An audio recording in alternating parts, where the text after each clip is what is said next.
إن الحمد لله نحمده ونستعينه ونستغفره ونعوذ بالله من شرور أنفسنا من سيئات أعمالنا من يهده الله فلا مضل له ومن يضلل فلا هادي له وأشهد أن لا إله إلا الله وحده لا شريك له وأشهد أن محمدا عبده ورسوله أما بعد.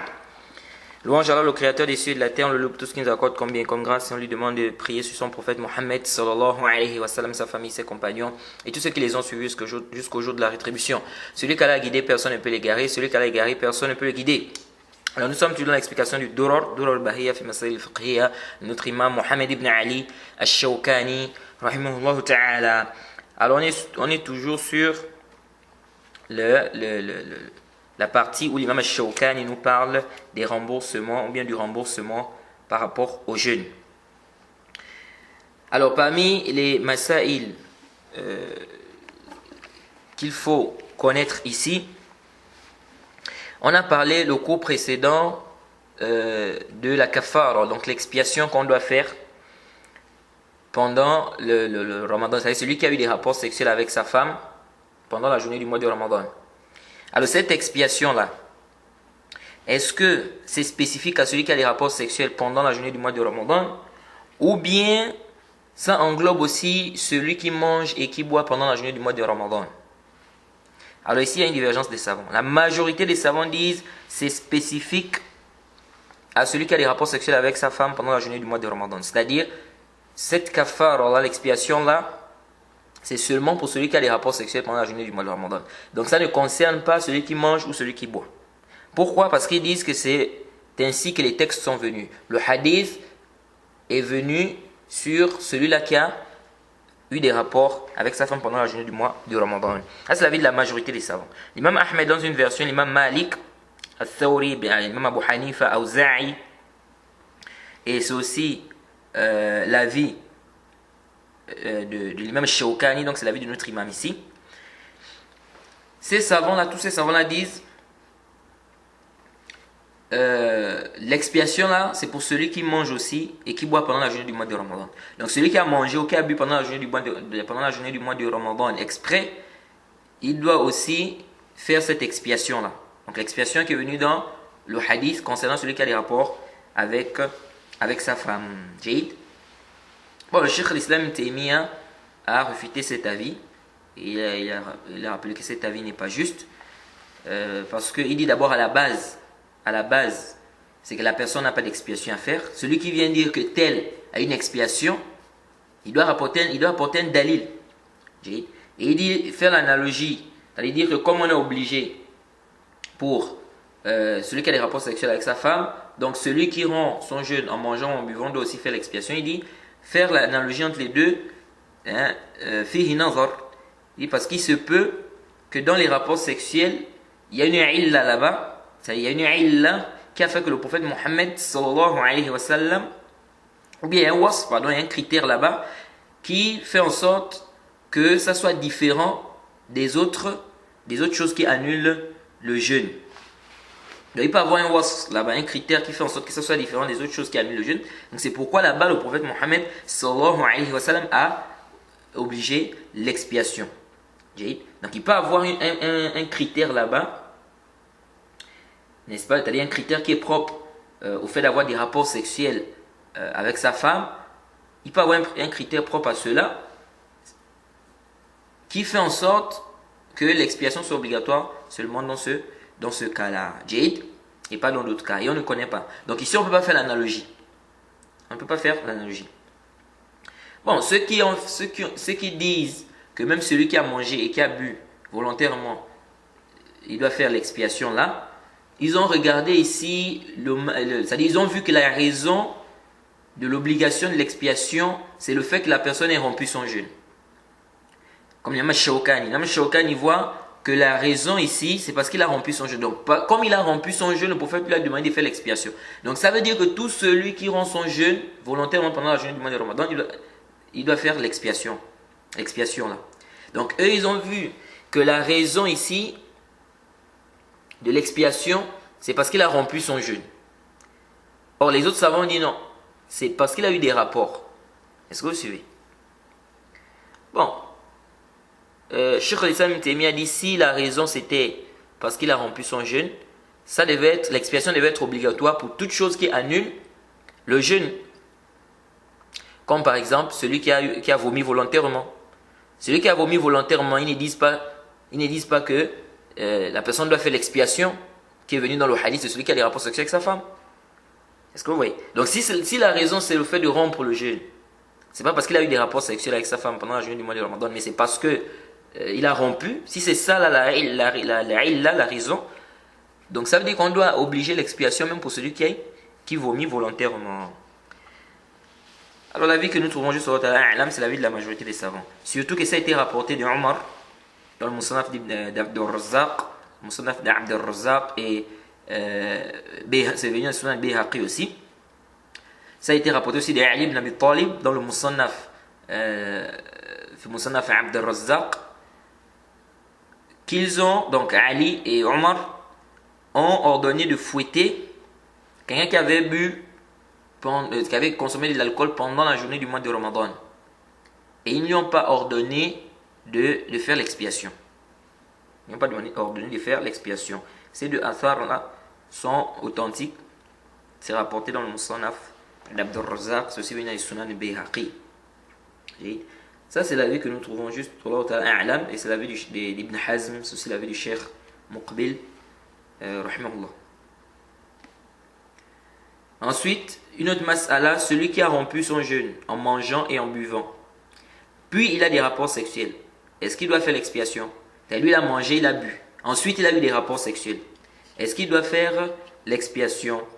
Alors ici, il y a deux avis des savants. Certains savants disent il doit faire l'expiation. Ça, c'est la majorité des savants qui disent ça. Donc, l'imam Malik, l'imam Ahmed, l'imam Abu Hanifa. D'autres ont dit il n'y a pas d'expiation pour lui à faire. Ça, c'est l'avis de l'imam Shafi'i. Et ça, c'est l'avis que nous trouvons juste sur A'lam. C'est l'avis que nous trouvons juste sur A'lam, qu'il n'y a pas d'expiation pour lui. Parce que, Aslan, lorsqu'il a mangé, lorsqu'il a bu, il a rompu son jeûne. Donc maintenant, s'il a des rapports sexuels, est-ce que ici, là, il est comme celui-là qui est en jeûne et qui rend son jeûne avec les rapports sexuels? Non. Et quand on regarde le hadith qui est venu concernant l'expiation, le hadith est venu sur celui qui est en jeûne et qui rend son jeûne avec les rapports sexuels. Parce que lui, là, il était en jeûne, il a rompu son jeûne avec les rapports sexuels. Or, celui-là, il a rompu son jeûne en mangeant et en buvant. Après, il a eu des rapports sexuels. Donc, les deux figures sont différentes. Donc, dire que lui aussi doit faire l'expiation, donc, l'avis que nous trouvons juste au A'lam, c'est l'avis de l'imam Shafi'i. Cheikh al-Islam Ibn Taymiyyah a défendu, c'est-à-dire il est allé, le Cheikh al-Islam Ibn Taymiyyah est d'avis de la majorité des savants qu'il faut l'expiation. Et il a débattu cette question dans le Majmou' al-Fatawa.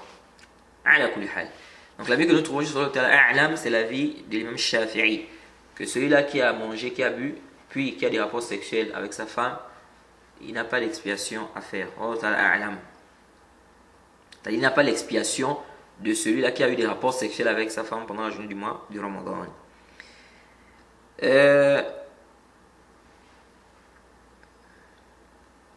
Celui-là qui a eu des rapports avec sa femme pendant la journée du mois de Ramadan, est-ce qu'il doit rembourser le jour de jeûne là? Donc on a déjà vu qu'il y a l'expiation à faire. Mais maintenant, est-ce qu'il doit encore jeûner? Par exemple, celui qui doit faire l'expiation en dehors de 2 mois, par exemple, 2 mois d'affilée là. Parce que dans l'expiation, il y a aussi 2 mois d'affilée. Si par exemple, il peut jeûner 2 mois d'affilée, est-ce qu'en dehors de ces 2 mois, il doit encore rembourser les 2 mois d'affilée de jeûne? Est-ce qu'en dehors de ces 2 mois d'affilée de jeûne, il doit encore rembourser ce jour-là qu'il a rompu? Alors il y a deux avis des savants. Certains disent il doit rembourser ce jour-là, c'est l'avis du Jumhur. D'autres disent, donc l'avis de la majorité des savants, d'autres disent il ne doit pas rembourser. Ce n'est pas obligatoire pour lui de rembourser.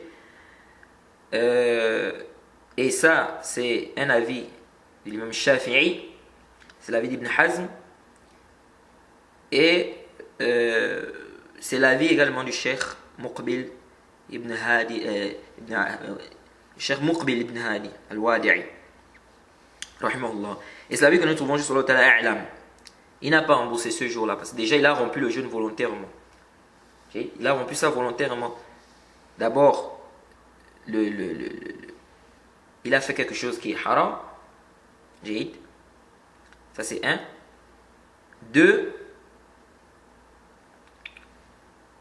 il a l'expiation parce que c'est venu dans le nos. Maintenant, est-ce qu'il doit rembourser le jeûne là? On dit on n'a pas une dalil qui dit il doit rembourser ce jeûne là. Ceux qui ont dit qu'il doit rembourser le jeûne se sont appuyés sur une riwaya de l'imam Abi Daoud et de Daraqutni où on dit que le prophète lui a dit, donc à celui-là qui avait eu des rapports avec sa femme pendant le jeûne du mois du Ramadan, le prophète lui a dit, puis jeûne, n'est-ce pas? C'est-à-dire rembourse ce jeûne là et fait l'istighfar et demande Allah pardon. Bon, cette riwaya là fait l'objet d'un débat entre les savants. Parce que ceux qui ont rapporté la ziyada là, donc l'ajout qui dit que le prophète lui a demandé de rembourser, on a Zuhri. Et ceux qui ont rapporté ça de Zuhri. On a Abu Uwais, on a Abdul Jabbar ibn Omar, ou Hisham ibn Sa'ad. Déjà que parmi ces rapporteurs, il y en a qui ont des problèmes. Il y en a qui sont faibles parmi eux. Or, la majorité des gens qui ont rapporté le hadith de Zuhri n'ont pas amené cet ajout-là. Ils n'ont pas dit que le prophète lui a dit il faut rembourser ce jour-là. Et Al-Hafiz ibn Hajar nous a dit qu'il y a près de 30 personnes qui ont rapporté le hadith de Zuhri. Ou plus même. Ce que vous voyez. Donc cette ziyada là, elle est shadda, wallahu ta'ala a'lam. C'est une riwaya qui est marginale, c'est pas une riwaya qui est authentique. Et le hadith, il est venu dans Bukhari Muslim, et nulle part dans la version de Bukhari Muslim on cite que le prophète Mohammed sallallahu alayhi wa sallam lui a demandé de rembourser ce jour-là. Allah ta'ala a'lam. Cheikh Al-Albani a authentifié cet ajout, cette ziyada là. Donc Cheikh Al-Albani voit que la personne là doit rembourser ce jour-là parce que c'est venu dans le hadith. Mais comme on a dit Sahih al-Rajih, Allah ta'ala a'lam, c'est que l'ajout là, c'est pas un ajout qui est authentique. C'est pourquoi certains savants ont rendu ça da'if. Une autre question, celui qui est incapable de faire l'expiation, est-ce qu'on va dire que l'expiation tombe, c'est-à-dire qu'il n'a plus d'expiation à faire parce qu'il est incapable? Certains savants disent non. La personne qui est incapable, on dit l'expiation tombe, il n'y a plus d'expiation à faire. D'autres ont dit non. Même si la personne est incapable, l'expiation reste toujours obligatoire sur cette personne-là au moment où elle aura la capacité de le faire. Et ça, c'est l'avis de la majorité des savants. C'est-à-dire, ils disent, non, en ce moment, il ne peut pas faire parce qu'il n'a pas les capacités. Mais lorsqu'il aura la capacité, il doit faire. Or, les autres ont dit, si la personne ne peut pas faire, c'est fini, il n'y a plus d'expiation à faire. Bon, c'est que l'expiation ne tombe pas. Parce que on dit, non, celui qui ne peut pas, on dit pour le moment, il ne peut rien faire. Parce qu'il ne peut pas, il n'a pas la capacité. Mais lorsqu'il aura la capacité, on ne va pas dire non, c'est-à-dire que tu ne pouvais pas faire. C'est-à-dire que comme tu ne pouvais pas faire, tu avais l'incapacité. Même si tu as la capacité, c'est fini, il n'y a plus d'expiation à faire. Là. Parce que certains ont dit, dans le hadith, le prophète Mohammed sallallahu alayhi wa sallam ne lui a pas dit, n'est-ce pas, qu'il doit, quand il aura la capacité, il doit faire, etc. Nous disons, à la base, c'est obligatoire pour lui de faire l'expiation. Ça, c'est la base. Maintenant, s'il est incapable, on dit à la personne de ne pas faire. La personne ne peut pas faire.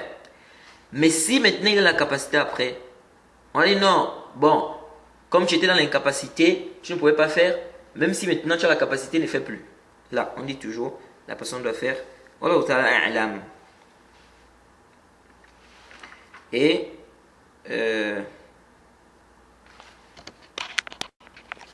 c'est la vie aussi du Cheikh l'Islam Ibn Taymiyyah, c'est la vie d'Ibn Hazm aussi. Donc il n'y a pas de dalil qui dit que la personne n'a plus d'expiation à faire. L'esclave que la personne doit affranchir là, est-ce que c'est une condition que cet esclave soit un esclave croyant? Bien, ça peut être un esclave non croyant. Il y a une divergence des savants, mais as-sahih al-rajih a'lam, c'est que ce n'est pas une condition. Le prophète Mohammed sallallahu alayhi wa sallam ici a dit raqabatan. Hal tajid raqabatan? Ici c'est mutlaq. Ça veut dire que ça soit un esclave croyant, un esclave non croyant. Jaïd. Ça c'est as-sahih. Allah ta'ala a'lam. Jaïd. Alors, on a dit la personne doit jeûner 2 mois d'affilée. Est-ce que la personne là peut rompre? C'est-à-dire si la personne rompt par exemple son jeûne, n'est-ce pas, avec une excuse, est-ce qu'on dit à la personne de recommencer le jeûne de 2 mois d'affilée à 0? Par exemple la femme qui a menstrué.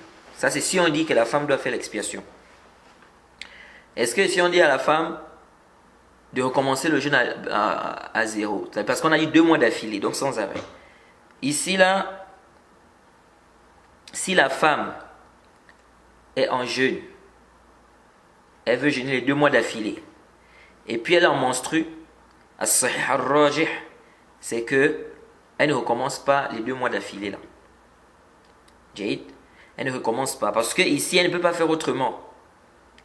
Une femme, normalement chaque mois elle doit avoir ses menstrues. Donc celle-là, elle ne pourra jamais donc faire 2 mois d'affilée. Parce que chaque mois, elle doit avoir ses menstrues. Est-ce que vous suivez? Ça va être un tasalsul. C'est pourquoi Ibn Qudama a dit qu'il y a un consensus que si la femme fait le jeûne de 2 mois d'affilée et qu'elle a les menstrues, elle continue son jeûne. C'est-à-dire quand elle va terminer, quand les menstrues vont terminer, elle continue son jeûne. Elle ne recommence pas le jeûne là à 0. Maintenant, les savants débattent sur An-Nifas, les lochis. Est-ce que celle qui a les lochis, c'est la même chose? Il y a un khilaf, c'est que les lochis, c'est pas la même chose. La femme qui a les lochis, elle doit recommencer à 0. C'est-à-dire, si une femme a commencé à jeûner, et puis elle a eu les lochis, elle recommence à 0. C'est-à-dire, elle a commencé à jeûner, donc elle fait les 2 mois d'affilée. Puis elle a eu les lochis, elle recommence à 0. Les pourquoi? Parce qu'on dit, elle peut retarder. Elle peut retarder ça. Donc, c'est pas comme celle qui en menstrue. C'est-à-dire, elle peut attendre qu'elle accouche, attendre que les lochis terminent pour commencer à faire ces 2 mois d'affilée. Elle peut faire ça. Donc ici, nous disons, ce n'est pas une excuse pour dire qu'ici, la femme qui a eu les lochis, elle peut continuer son jeûne, elle ne recommence pas à 0. Donc ici, as-sahih, c'est que si elle a eu les lochis, ça annule. C'est-à-dire, elle doit recommencer à 0. Elle doit recommencer les 2 mois d'affilée à 0. Contrairement aux menstrues. Les menstrues, elle ne peut pas faire autrement. Parce que chaque mois, elle doit avoir des menstrues. Donc, elle ne peut pas se débarrasser, elle ne peut pas faire autrement. Or, les lochis, la femme peut éviter cela. C'est-à-dire, elle peut retarder. Ensuite, il y a la maladie. Qu'en est-il de la maladie? La maladie aussi, il y a une divergence. Certains savants ont dit, si quelqu'un a commencé à jeûner 2 mois d'affilée et puis tombe malade, ça annule les 2 mois d'affilée. Donc la personne doit recommencer en fait les 2 mois d'affilée à 0. D'autres ont dit non, la personne ne recommence pas. Et ça c'est la vie que nous trouvons juste sur l'autre a'lam. Pourquoi? Parce que la maladie, c'est pas quelque chose c'est-à-dire qui dépend de toi. Donc c'est là qui décide de qui tombe malade, de qui ne tombe pas malade. Donc, si on dit celui qui tombe malade, c'est pas de ta volonté. Si on dit celui qui tombe malade, s'il tombe malade et qu'il rompt, il doit recommencer les 2 mois d'affilée à 0, on va se retrouver avec un tasalsul aussi. La personne peut même ne jamais faire les 2 mois d'affilée là. Pourquoi? Parce que supposons une personne commence à jeûner. Avant de terminer les 2 mois d'affilée, la personne tombe malade. On dit tu vas recommencer les 2 mois d'affilée là à 0 quand tu seras en bonne santé. Lorsqu'il est en bonne santé, il tombe encore malade avant de terminer les 2 mois d'affilée. On dit quand tu seras guéri, tu recommences les 2 mois d'affilée. Il recommence encore, il tombe malade. Donc, il n'y aura pas comment dirais-je, il n'y aura pas de faim. Ça va être une tasse. Parce que qui est à l'abri de la maladie? Qui est à l'abri de la maladie? Tu peux tomber malade comme ça, tu ne sais pas. Surtout les gens qui tombent, il y a des gens parfois qui tombent même malades presque, c'est-à-dire on peut dire, ils tombent très souvent malades. Il y a des gens comme ça, après 2 semaines, ils sont malades. Après 3 semaines, toujours à l'hôpital, toujours des médicaments, toujours des examens. Il y a des gens comme ça. Et la personne tombe malade aujourd'hui, la personne fait 1 semaine de maladie, la personne en bonne santé après, 3 semaines après, elle tombe encore malade, ou 2 semaines après, elle tombe encore malade. Bon, vous voyez.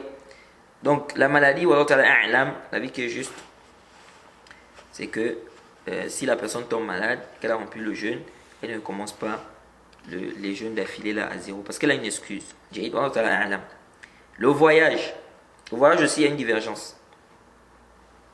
Le voyage aussi, il y a une divergence. Bon, l'avis que nous avons adopté concernant le malade, c'est l'avis de Saïd bin Musayyib, de Hassan, de Sha'bi, de Taous, de Mujahid, c'est l'avis de l'imam Malik, c'est l'avis d'Ishaq, d'Abi Ubayd, c'est l'avis de l'imam Ahmed, d'Abu Thawr, d'Ibn Munzir. Ceux qui ont dit la maladie annule, c'est-à-dire que ça fait en sorte que la personne recommence les 2 jeûnes, les 2 mois d'affilée à 0, ça c'est l'avis de Saïd ibn Jubair, de Nakha'i, de Thawri, et c'est un avis de l'imam Shafi'i aussi. Donc le voyage. Quelqu'un voyage, quelqu'un en jeûne, quelqu'un fait le jeûne 2 mois d'affilée. Ensuite il voyage. On sait que celui qui est en voyage peut rompre son jeûne. S'il rompt le jeûne, est-ce qu'il doit recommencer les 2 mois d'affilée, ou bien il continue quand il va, c'est-à-dire quand il va arriver, n'est-ce pas, de son voyage? Bon, ici aussi il y a une divergence. Certains ont dit il doit recommencer les 2 mois d'affilée à 0, c'est-à-dire s'il a rompu le jeûne en voyage. D'autres disent non. La vie que nous trouvons juste sur l'Alam, c'est qu'il recommence les 2 mois d'affilée. Parce qu'ici, il a le choix. Il a le choix. C'est pas, certains ont dit, c'est une excuse. Il a une excuse. C'est comme la femme qui en menstrue. Nous disons, c'est pas pareil. Parce que la femme qui en menstrue, en réalité, elle ne peut pas faire autrement. Or, celui qui est en voyage, il peut faire autrement. Il peut faire autrement. Donc, on ne peut pas mettre les deux au même niveau.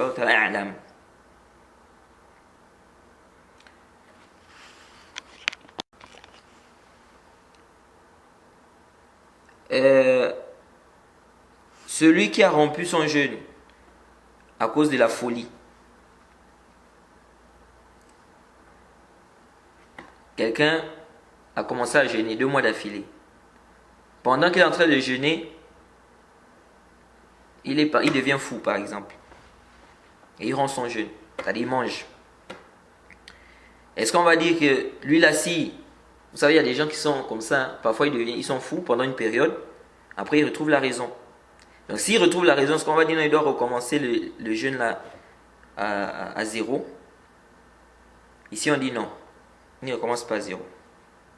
Il ne recommence pas à 0 parce que ici, c'était pas de son vouloir. Il est devenu fou comme ça. C'est un peu comme la femme en menstrue. Donc lui, il ne peut rien faire. Il est devenu fou comme ça, c'est pas de son vouloir. Celui qui doit faire l'expiation, est-ce qu'il doit nécessairement nourrir 60 pauvres? Il y a 2 avis des savants. Certains savants ont dit la personne peut nourrir un seul pauvre 60 jours. Ou bien 10 pauvres 6 fois. Ça, c'est l'avis de l'imam Abu Hanifa. Deuxième avis, c'est l'avis de la majorité des savants. Shafi'i, Ahmed, Ibn Hazm et bien d'autres. Ils ont dit il faut 60 pauvres. Donc, c'est pas tu nourris un pauvre 60 fois là. Il faut 60 pauvres. Et ça, c'est l'avis qui est juste a'lam. Parce que le prophète a dit Hal tastati' an tut'ima sittina miskina. Est-ce que tu peux nourrir 60 pauvres? Il a dit 60 pauvres. Donc, il faut 60 pauvres. Si la personne nourrit un pauvre en 60 jours, est-ce qu'on va dire que la personne a nourri 60 pauvres? On ne dit pas que la personne a nourri 60 pauvres. Donc la vie que je suis c'est la vie de la majorité des savants, contrairement à la vie de l'imam Abu Hanifa. Quant à la nourriture, il y en a qui te parlent de sa'a, il y a d'autres qui t'apportent de tafsilat, mais la vie que je suis c'est que la personne donne la nourriture que la personne peut, c'est-à-dire manger, peut se rassasier avec. Ça, c'est une erreur de l'imam Ahmed. Et c'est la vie que nous trouvons juste sur le Ta'ala. Parce qu'il n'y a pas de texte clair qui montre, c'est-à-dire qui spécifie la quantité de la nourriture ici. Okay. Et c'est aussi la vie du Cheikh al-Islam Ibn Taymiyyah.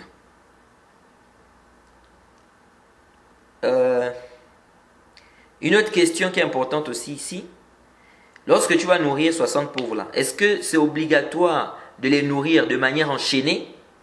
C'est-à-dire aujourd'hui tu nourris un pauvre, demain un autre pauvre, après demain, ou bien tu peux nourrir un pauvre aujourd'hui, après peut-être 2 jours tu nourris un autre pauvre, après 3 jours tu nourris un autre pauvre, jusqu'à ce que tu vas nourrir 60 pauvres.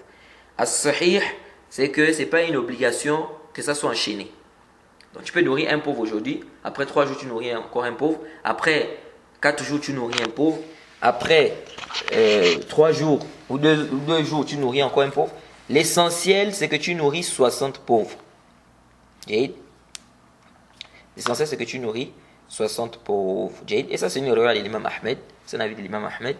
Et Ibn Qudama a rappelé cela dans le Mourni. Jade.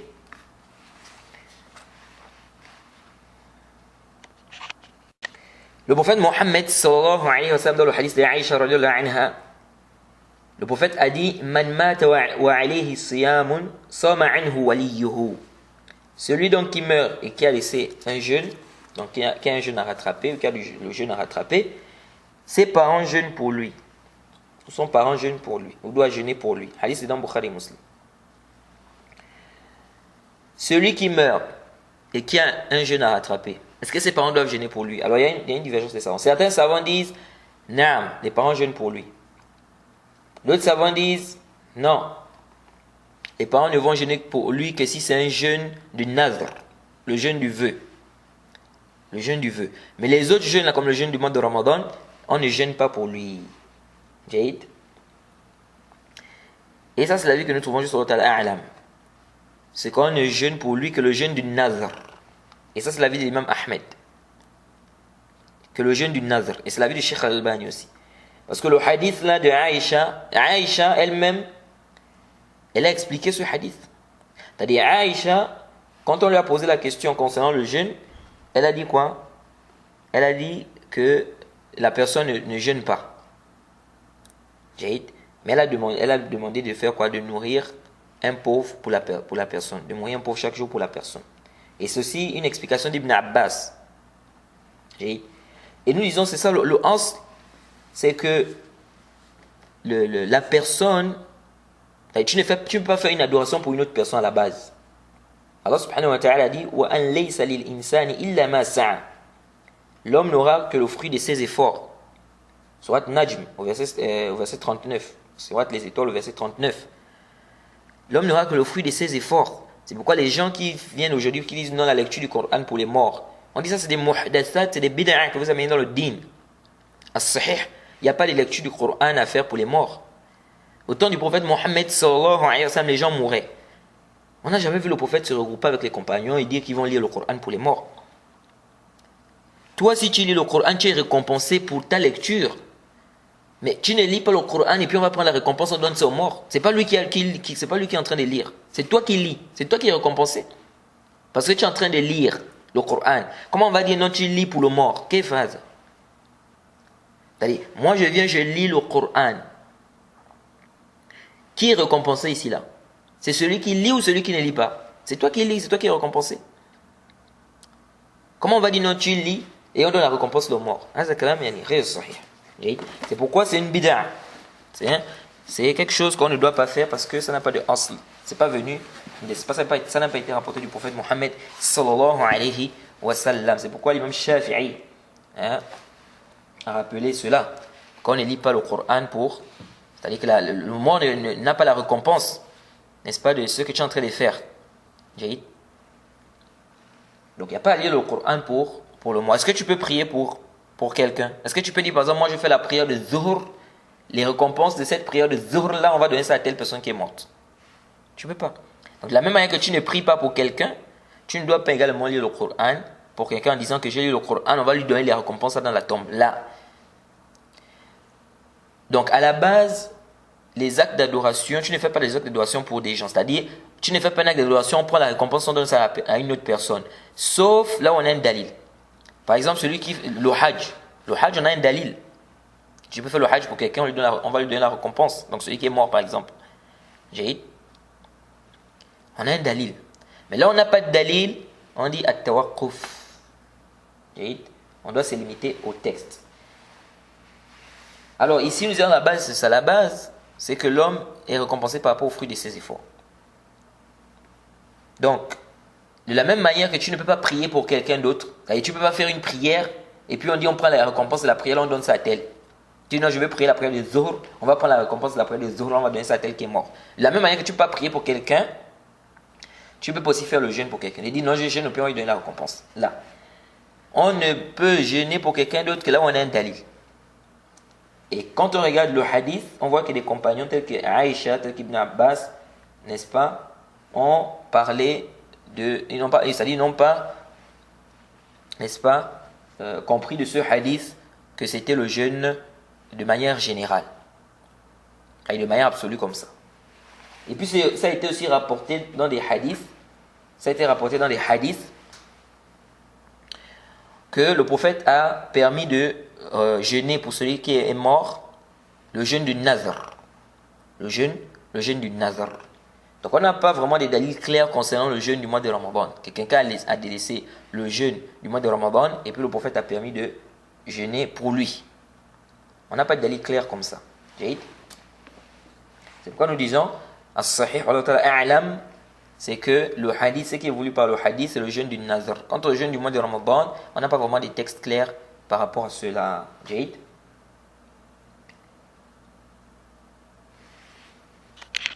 Surtout que c'est Aïcha qui a rapporté le hadith. C'est Aïcha qui a rapporté le hadith là.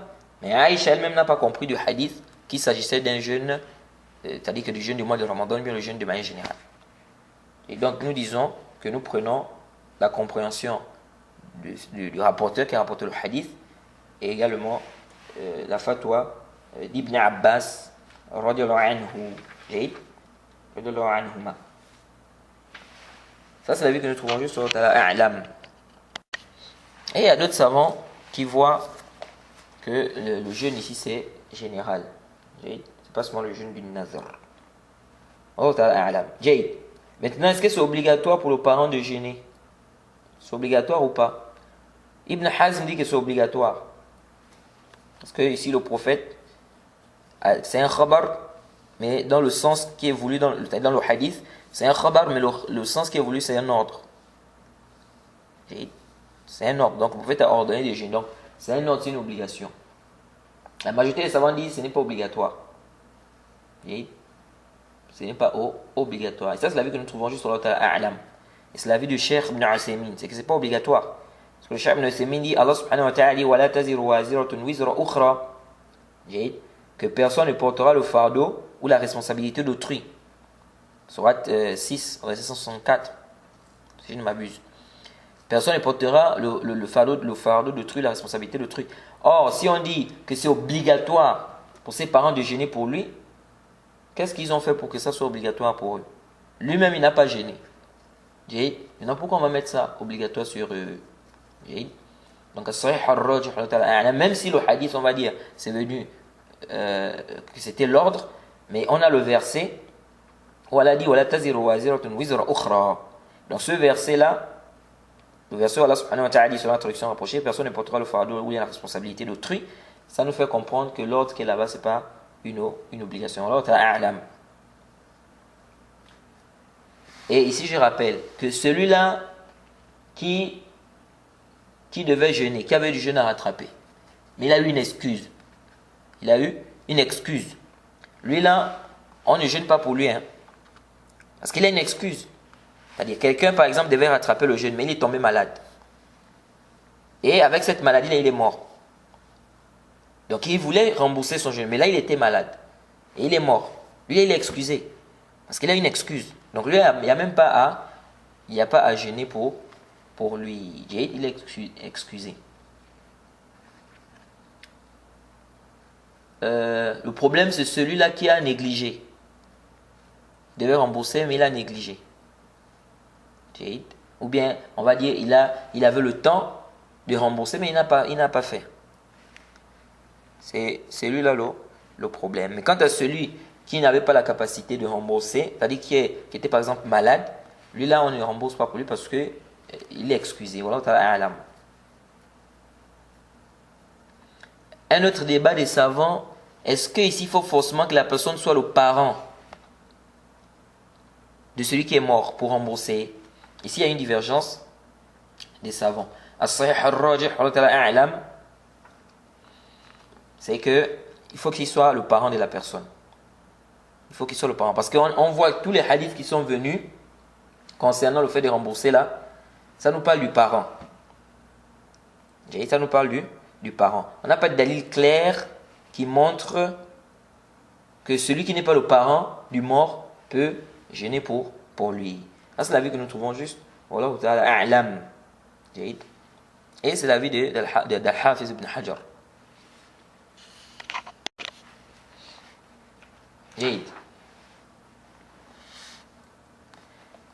Maintenant, quelqu'un a repoussé le remboursement sans excuse jusqu'à ce que l'autre Ramadan est rentré. Donc quelqu'un devait rattraper son jeûne. Quelqu'un doit rattraper son jeûne. Lui, au lieu de rattraper avant que le Ramadan, c'est-à-dire ne vienne, lui il a retardé jusqu'à l'autre Ramadan est rentré. Qu'est-ce qu'il doit faire? Ici il y a deux avis des savants. Certains savants disent après le jeûne du Ramadan, donc il doit d'abord jeûner le mois du Ramadan, là, qui est présent.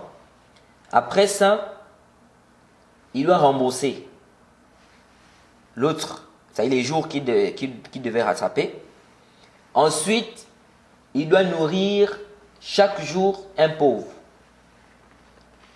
Donc pour ces savants-là, il doit rembourser les jours qu'il devait rattraper. Il doit nourrir chaque jour un pauvre. Et il doit jeûner le Ramadan qu'il est en train de jeûner là. Ça, c'est l'avis de la majorité des savants. Et c'est rapporté, n'est-ce pas, de certains compagnons. Deuxième avis, c'est l'avis des savants qui ont dit il rembourse simplement et il n'y a rien à faire. C'est-à-dire, il doit rembourser, il n'y a pas d'expiation à faire, il n'y a pas de compensation à faire, on va dire. C'est-à-dire, il n'a pas à nourrir chaque jour un pauvre. Lui, il doit simplement, c'est-à-dire, jeûne le mois présent. Après, il va rembourser ce qu'il devait. Ça, c'est l'avis de Hassan de Nakha'i. Et c'est l'avis aussi de l'imam al-Bukhari. Parce qu'Allah subhanahu wa ta'ala dit fa'iddatun min ayami ukhar, que la personne doit compter le nombre de jours égal qu'il n'a pas jeûné, et puis il doit rembourser. Allah subhanahu wa ta'ala n'a pas parlé de compensation ici, c'est-à-dire que la personne doit nourrir chaque jour un pauvre. Donc l'avis qui est juste, c'est l'avis des savants qui ont dit la personne rembourse simplement, il n'y a pas de compensation à faire. Donc quelqu'un n'a pas remboursé le jeûne, c'est-à-dire que les jours qu'il devait rattraper jusqu'à ce que l'autre Ramadan est rentré, on dit à la personne de jeûner d'abord le Ramadan qui est présent, ensuite la personne va rembourser les jours manqués.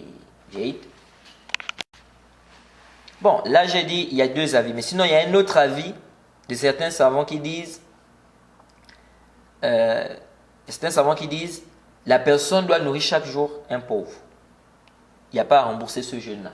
Si la personne a retardé jusqu'à ce que le Ramadan arrive, l'autre Ramadan arrive, il jeûne donc le Ramadan là, mais il ne doit plus rembourser les jours qu'il devait rattraper là. Il doit simplement nourrir les pauvres. Bon, ça on rapporte ça de Saïd ibn Jubayr ou Qatada. Mais ça, le Zahir, ça contredit le verset. Parce que le verset dit fa'iddatun min ayamin ukhar. La personne doit comptabiliser le nombre de jours et la personne doit doit rembourser. Donc, on n'a pas parlé de compensation ici. Là. Donc l'avis que j'ai, c'est le deuxième avis, c'est l'avis d'Ibn Hazm, c'est l'avis d'Ibn Shawkani, c'est l'avis de Cheikh Muqbil, c'est même l'avis du Cheikh Ibn Uthaymin. C'est-à-dire que la personne rembourse. Après le ramadan, la personne rembourse les jours à rattraper. Il n'y a pas à nourrir chaque jour un pauvre. Voilà, a'lam. Maintenant, si la personne a retardé le remboursement, donc le rattrapage, jusqu'à ce que l'autre mois du ramadan soit rentré. C'est-à-dire, quelqu'un avait des jours à rattraper. Il a retardé jusqu'à l'entrée de l'autre mois, mais avec une excuse. C'est-à-dire à l'entrée de l'autre mois du ramadan. C'est-à-dire, il a retardé jusqu'à ce que l'autre ramadan, n'est-ce pas, rentre, mais avec une excuse. Donc le premier cas, il a retardé comme ça, il n'y avait pas d'excuse. Deuxième cas, il a retardé avec une excuse. Ici aussi, il y a deux avis des savants. Certains ont dit, il doit rembourser. Et il n'a pas à nourrir des pauvres. Ça, on rapporte ça à l'imam Malik, l'imam Ahmed, le mazhab du Shafi'i, Abu Hanifa, Daoud, Al-Muzani. D'autres ont dit, non, il jeûne le ramadan, puis pour les jours qu'il n'a pas rattrapé là, il doit faire quoi? Il doit faire la compensation, donc de nourrir les pauvres. Mais Sahih al-Rajh, c'est qu'il doit rembourser son jeûne. Il doit rembourser les jours là. Il n'y a pas de compensation à faire. Allah dit fa'iddatun min ayyamin ukhar. Allah ta'ala a'lam. Donc, voilà un peu ce qu'on peut retenir ici concernant les remboursements du jeûne. Donc de là, on a fini avec la parole de l'imam Shawkani ici, lorsqu'il dit يجب على من أفطر لعذر شرعي أن يقضي والفطر للمسافر ونحوه رخصة إلا أن يخشى التلف أو ضعف عن القتال فعزيمة ومن مات وعليه الصوم صام عنه وليه والكبير العاجز عن الأداء والقضاء يكفر عن كل يوم بإطعام المسكين. Donc ça on a terminé avec. جيد. Ensuite l'imam Shawkani, donc on a parlé de tout ça. Il a dit il est obligatoire à celui qui a rompu son jeûne avec une excuse de rembourser. On a parlé de ça déjà. والفطر للمسافر ونحوه رخصة, donc celui qui est en voyage, c'est une dérogation pour lui de rompre. Sauf s'il craint la mort ou bien comment on appelle, il craint la mort ou bien d'être faible au niveau du combat, il doit rompre obligatoirement. Et il a dit celui qui meurt et qui a un jeûne à rattraper, bien le jeûne à rattraper, ses proches parents doivent jeûner, bien ses parents doivent jeûner pour lui. Ça aussi on a vu. Il dit wal kabir al ajiz anil ada wal qada, donc le vieux qui est incapable de jeûner et de rembourser, yukaffir an kulli yawmin bi it'am al miskin. Il a dit il doit faire l'expiation, donc chaque jour il doit nourrir un pauvre. Donc l'imam Shawkani et David, des savants qui ont dit que le vieux qui est incapable de jeûner, il doit nourrir chaque jour un pauvre. Et cette masse, alors on l'a détaillé déjà, on a fait le tafsil de cela. Jaïd. Alors ensuite, l'imam Shawkani nous dit ici Al-Bab al-Thani, Sawm al-Tatawwu'. Là, l'imam Shawkani va nous parler du jeûne surérogatoire. Il dit donc le jeûne surérogatoire. Al-Fasl al-Awwal, ma yustahab siyam. C'est-à-dire, il dit le jeûne qui est préférable. Ce qui est préférable. Le jeûne qui est préférable. Il dit yustahab siyam sit min shawwal wa tis'a dhil hijjah wa muharramin wa sha'ban wa l'ithnain wa al-khamis wa ayam al-bid. Il dit il est préférable de jeûner les 6 jours de Shawwal. Ça on va voir aussi en détail. Il dit les 10 jours de Dhul Hijjah, donc le dernier mois. Dans les 9 jours, pardon. Les 9 jours de Dhul Hijjah. Donc, ils disent les 9 premiers jours, d'autres parlent de les 10 premiers jours. Ça va venir, Inch'Allah, bit tafsir. Il dit wa Muharram, le mois de Muharram, donc le premier mois. Wa Sha'ban, Sha'ban. Donc Sha'ban, c'est le mois qui est avant le Ramadan, avant le mois du Ramadan. Donc il est préférable aussi de jeûner ce mois. Il dit wal Ithnain, le lundi. Wal Khamis, le jeudi. Wa Ayam al-Bid. Ayam al-Bid. Ayam al-Bid, c'est le 13, 14, 15. Et ça, c'est préférable aussi. Il est préférable de jeûner ça aussi. Il dit wa afdal tatawwu' sawm yawmin wa iftar yawmin. Il dit le meilleur jeûne surrogatoire, c'est le fait de jeûner un jour et de rompre un jour. Donc le jeûne de Daoud alayhi salam. Il dit wa yukrahu sawm ad-dahr. Il est détestable, il est déconseillé de jeûner toute l'année. Donc tu jeûnes tout le temps, sans rompre. Il dit wa ifrad yawm al-jum'a wa yawm as-sabti. Il dit il est aussi déconseillé de jeûner vendredi seul ou bien samedi seul. Inch'Allah, tout ça va venir en détail. Il dit wa yahrum sawm al-'idain. Il est interdit de jeûner le jour de la fête, donc les deux fêtes, Eid al-Fitr ou Eid al-Adha.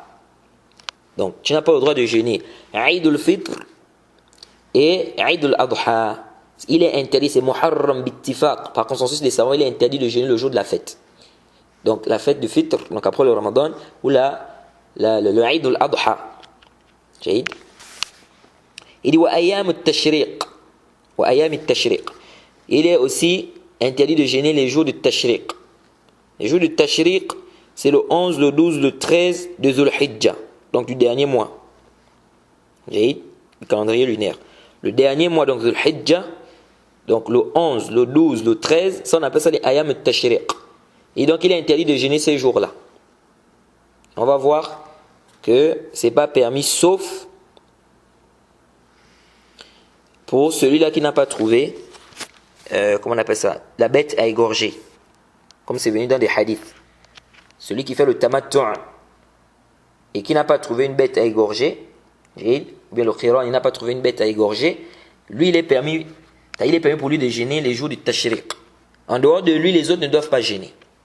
Parce que c'est venu dans des hadiths que les compagnons ont dit, le prophète n'a permis de jeûner les jours du tashriq pour celui qui n'a pas trouvé la bête à égorger. Et on a déjà vu c'est quoi le tamattu', on a expliqué cela dans le chapitre du Hajj.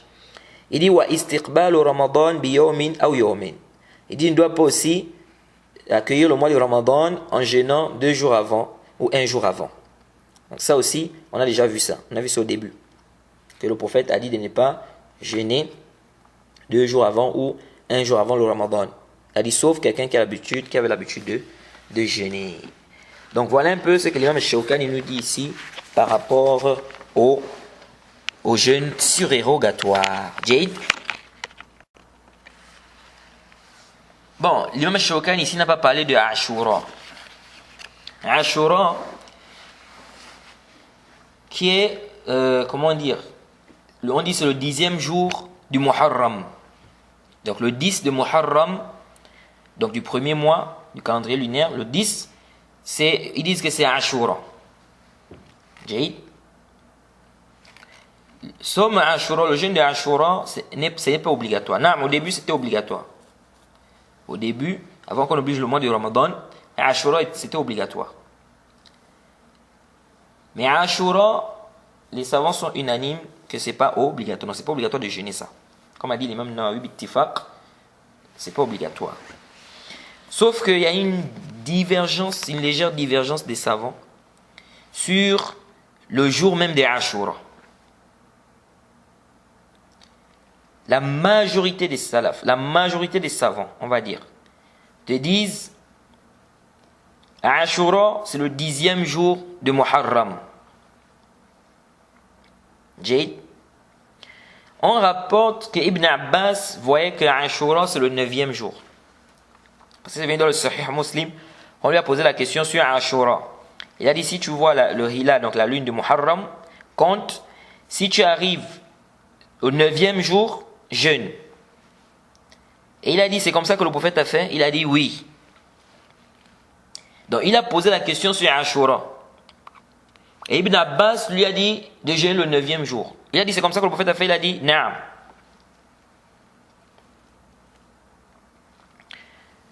Donc certains ont compris de là, comme Ibn Hazm, il voit que Ashura c'est le 9e jour. C'est-à-dire, ce qui est demandé de jeûner, c'est-à-dire, le jour où on doit jeûner là, Ashura là, c'est pas le 10 mais c'est le 9. C'est ce qui est demandé. C'est-à-dire le ajr, le manat du ajr, la récompense là du jeûne là qu'on dit Ashura, c'est le 9, c'est pas le 10. La majorité des savants disent non, c'est le 10.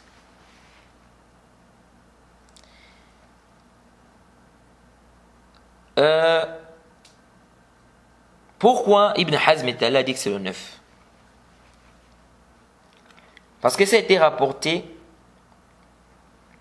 que le prophète Mohammed, dans le Sahih Muslim, lorsque le prophète Mohammed sallallahu alayhi wa sallam a jeûné à Ashura et qu'il a demandé aux gens de jeûner à Ashura, les gens sont venus dire: ô messager d'Allah, c'est un jour que les juifs et les chrétiens vénèrent. Qu'est-ce que le prophète a dit? Le prophète a dit: in kana al-'am al-qad wa al-muqbil inshallah la sumanna at-tasi'. Il a dit si l'année prochaine, c'est-à-dire si on voit l'année prochaine, on va jeûner le 9. Et le rapporteur dit l'année suivante n'est pas arrivée sans que le prophète. C'est-à-dire le prophète est mort avant l'année qui a suivi. Le prophète Mohammed sallallahu alayhi wa sallam est mort l'année qui a suivi, c'est-à-dire avant l'année qui a suivi. Donc, ils disent ici là, le prophète a dit quoi? Quand on a dit au prophète que c'est un jour que les juifs vénèrent, le prophète Mohammed sallallahu alayhi wa sallam a dit: si je vis jusqu'à l'année prochaine, la asumanna tasi', je vais jeûner le 9. Il dit, il n'a pas dit le 10. Il s'est dit donc Ashura c'est le 9 maintenant. C'est-à-dire, ce jour-là de Ashura là c'est maintenant le 9. Et ceci pour contredire les juifs. Parce que les juifs, eux, ils jeûnent ça le 10. Est-ce que vous suivez? Donc, ils disent, quand le prophète dit, si je vis jusqu'à l'année prochaine, je veux jeûner le 9, il n'a pas parlé du 10. Quand la version qui a ajouté Wal-Ashir, c'est daif. Il y a la version qui dit, je vais jeûner le 9 et le 10, ça c'est daif. As-Sahih, ce qui est venu dans le Sahih Muslim, c'est que le prophète a dit la sumanna at-tasi'. La sumanna at-tasi', je vais jeûner le 9. Il a dit, je vais jeûner le 9, il n'a pas parlé du 10. Où est-ce que vous avez vu le 10? Bon. Ibn Abbas, il a été rapporté d'Ibn Abbas qu'il a dit jeûner le 9 et le 10, contredisait les juifs. Mais ils disent que ça, c'est pas vraiment un dalil qui montre, c'est-à-dire qui nous parle de Ashura, c'est-à-dire que c'est quel jour? Il a dit de jeûner 9-10, non, de jeûner 9-10, mais est-ce que Ashura, c'est le 9 ou bien c'est le 10? Le hadith de la parole d'Ibn Abbas ne nous prouve pas, ne nous dit pas si c'est le 9 ou le 10. Jade. Donc, c'est un débat entre Ibn Hazm et la majorité des savants. Et on rapporte ça aussi d'Ibn Abbas, on dit que c'est son avis. Que Ashura c'est le 9. Jade. Et Jumhur, la majorité des savants disent non, Ashura c'est le 10. C'est le 10. Certains peuvent dire, quand le prophète a dit, si je vis jusqu'à l'année prochaine, la asumanna tasi', quelqu'un peut dire, il veut dire tasi' ma'al ashir, avec le 10. C'est-à-dire, il veut dire, si je vis jusqu'à l'année prochaine, je veux jeûner le 9 et le 10.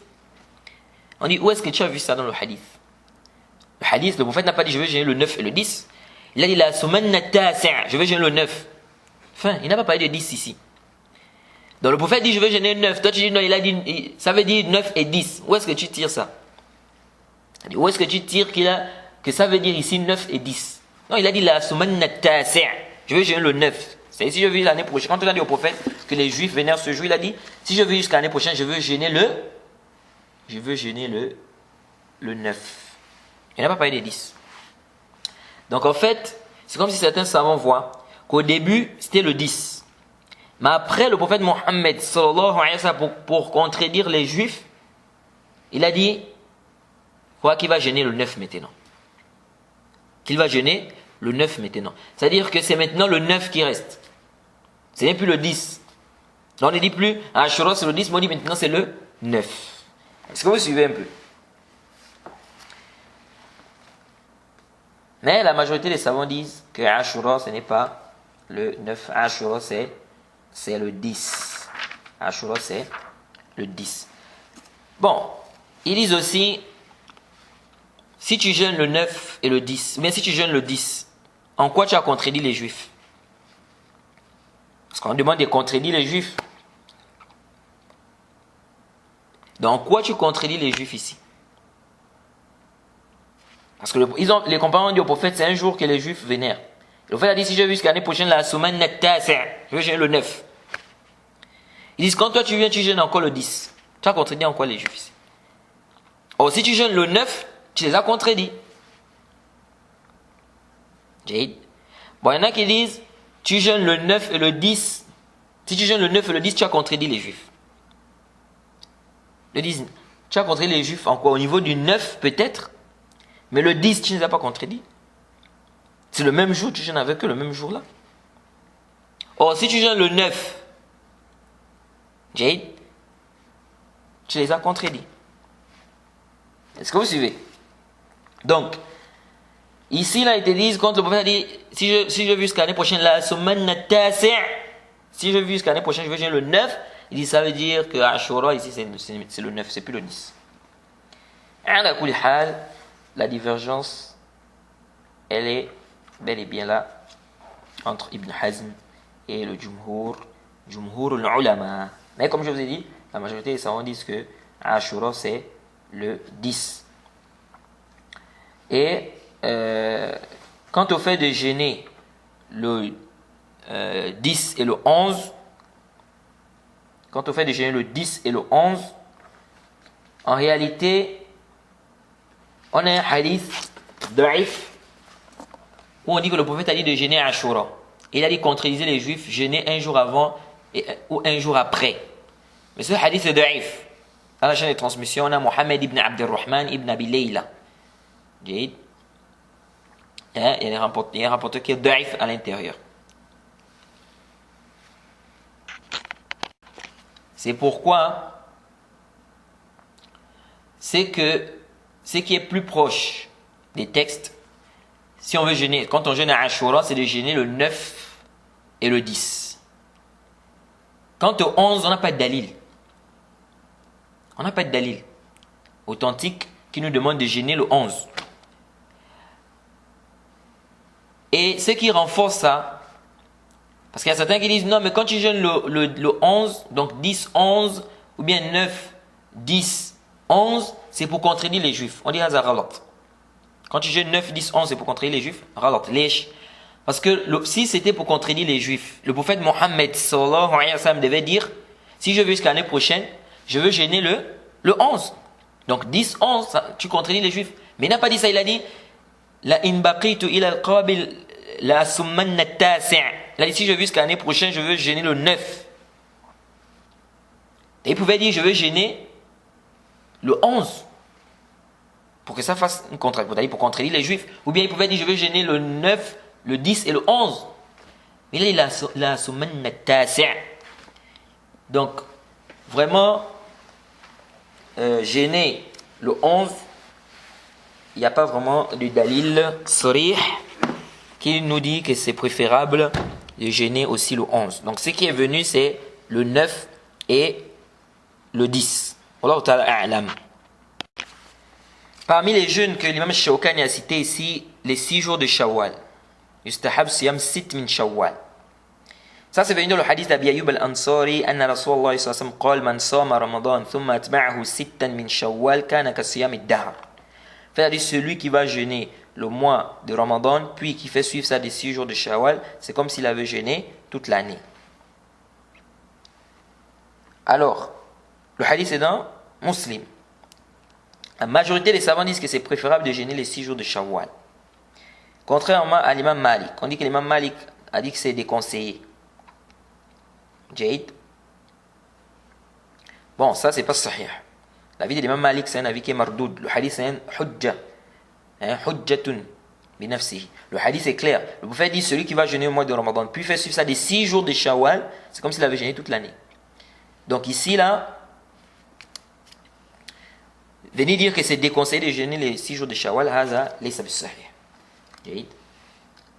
Donc, à ceux qui disent non, c'était pour que les gens, parce que les gens pouvaient croire, n'est-ce pas, que c'est obligatoire, c'est pourquoi l'imam Malik a dit que c'est déconseillé. Tout ça, c'est pas de dalil. Le hadith est clair ici, le prophète a bien dit, celui qui jeûne le mois de Ramadan, puis fait suivre ça des 6 jours de Shawwal, c'est comme s'il avait jeûné toute l'année. Jaïd.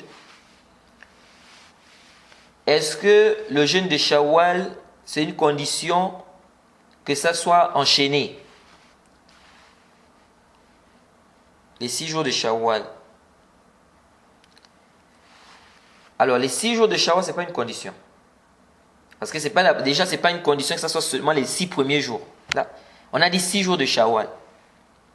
On a dit 6 jours de Shawwal. Ça veut dire que ça peut être les 6 premiers jours, ça peut être au milieu, ça peut être vers la fin. L'essentiel, c'est que ça soit 6 jours dans Shawwal. Maintenant, est-ce que ça doit être enchaîné? Ou bien tu peux jeûner d'abord, aujourd'hui par exemple, tu peux jeûner un jour, après tu laisses 2 jours, tu manges, 3e jour tu jeûnes. Jaïd.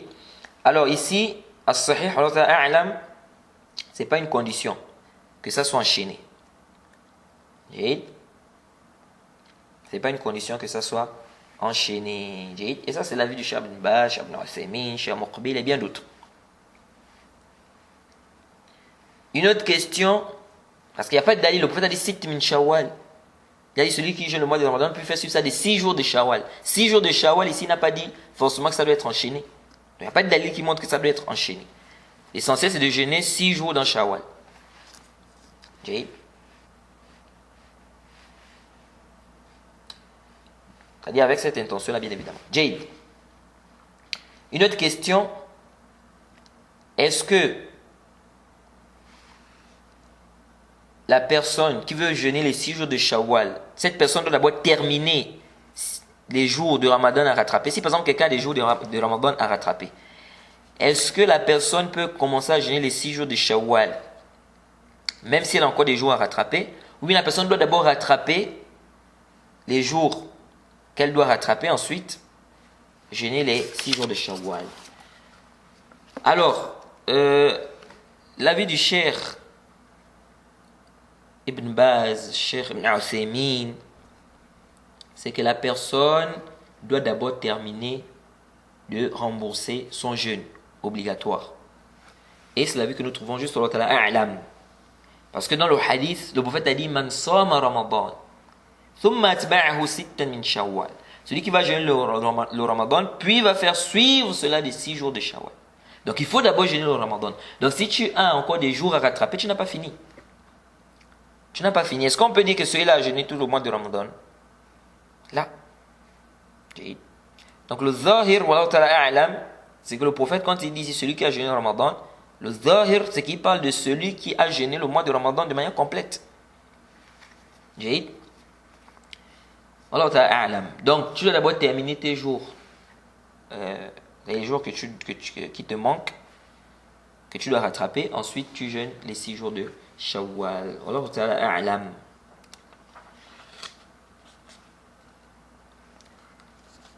L'imam al-Shawkani a parlé aussi de Ayam al-Bid. Donc le 13, 14, 15. Ça, c'est venu dans le hadith d'Abi Dharr. C'est rapporté par Nasa'i Tirmizi. C'est identifié par Ibn Hibban et bien d'autres. C'est un hadith qui est Hassan. Hassan bi Shawahid. Hadith identifié par Sheikh al-Albani et bien d'autres. Donc Hassan.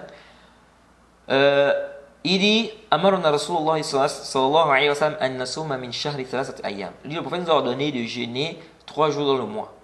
Il dit 13 wa 14 wa 15. Donc le 13, le 14, le 15. Donc il est préférable de jeûner le 13, 14, 15. Et il y a aussi des hadiths c'est-à-dire qui encouragent de jeûner 3 jours dans le mois. Est-ce que les 3 jours dans le mois, c'est le 13, 14, 15 ou c'est n'importe quel 3 jours dans le mois? Bon, certains savants disent les 3 jours dans le monde dont il est question, c'est le 13, 14, 15. Ils on doit comprendre ça parce qu'il y a d'autres versions qui ont précisé 13, 14, 15. L'imam Shawkani a parlé aussi du fait de jeûner un jour avant de jeûner un jour et de rompre un jour. Ça, c'est le jeûne de Daoud alayhi salam. Et il a dit ici, c'est le meilleur jeûne. Ça, c'est venu dans un hadith que le prophète a dit le jeûne le plus aimé auprès d'Allah, c'est le jeûne de Daoud. Il jeûnait un jour, il rompait un jour. Et il a dit, il n'y a pas de jeûne, il n'y a pas de meilleur jeûne, ou bien il n'y a pas de jeûne meilleur que le jeûne de Daoud alayhi salam, le prophète Daoud alayhi salam. Donc, le meilleur jeûne surrogatoire, c'est le jeûne de Daoud alayhi salam. Tu jeûnes un jour, tu rends un jour. Tu jeûnes un jour, tu rends un jour.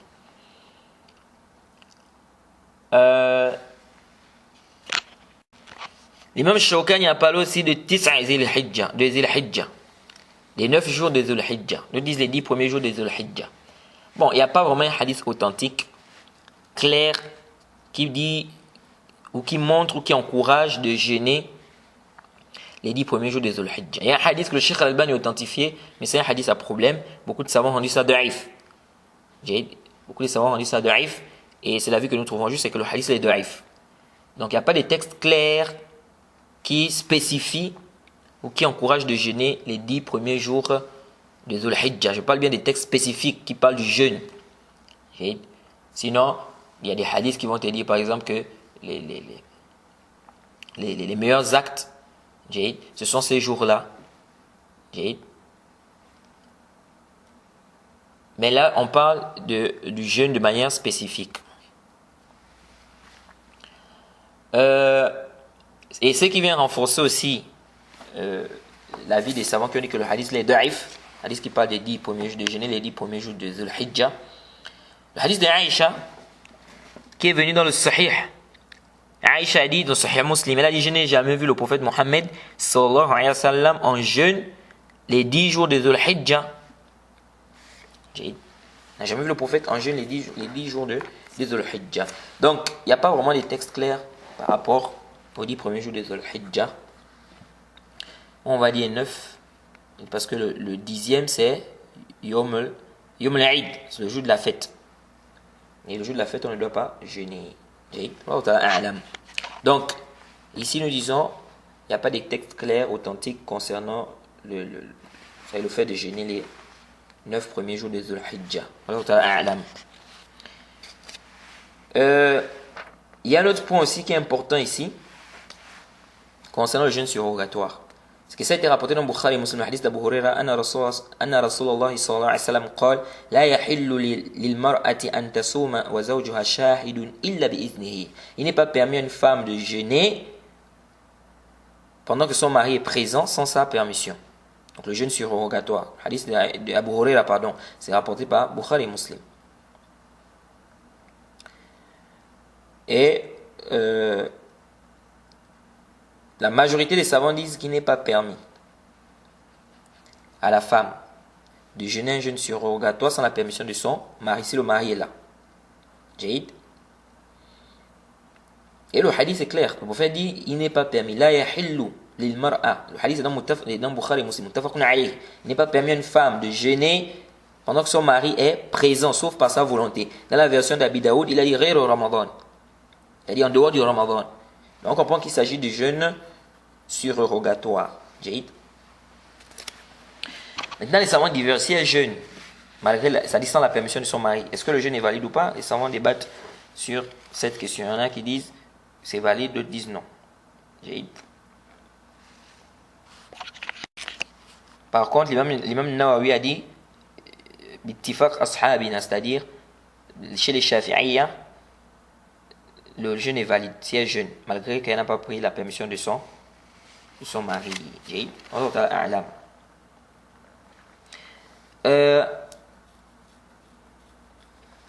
Mais elle a le péché. Quand on dit le jeûne est valide, c'est-à-dire le jeûne est valide, mais elle a le péché parce qu'elle n'a pas. Parce que le prophète a dit la yahil, c'est pas permis pour elle, pour une femme, de jeûner pendant que son mari est présent sans sa permission.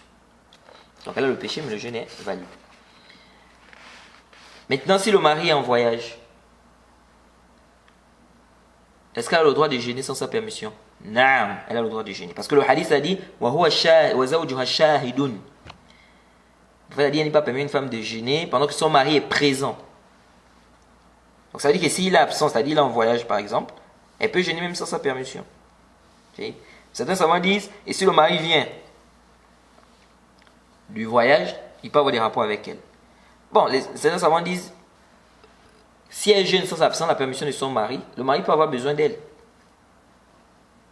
Le mari peut avoir besoin d'elle. Donc, ils ont dit qu'il faut qu'elle demande la permission. Pour le jeûne, c'est rogatoire. Quant au jeûne qui est obligatoire, comme le mois de Ramadan, ou bien là le nazr, les kafarot, etc., ça, ce n'est pas une condition qu'elle demande la permission. Parce que c'est un jeûne obligatoire pour elle.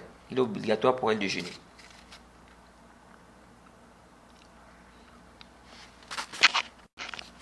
Celui qui fait le jeûne surrogatoire aussi, est-ce qu'il peut rompre sans excuse? C'est pas un jeûne obligatoire. Est-ce qu'il peut rompre sans excuse? Non, il peut rompre sans excuse. On a vu le hadith de Aïcha où le prophète a mangé, il était en jeûne, il a mangé. Et aussi ça a été rapporté que dans les Sunan Nasaï, si je ne m'abuse, que le prophète avait été invité avec des compagnons à aller manger chez un autre compagnon.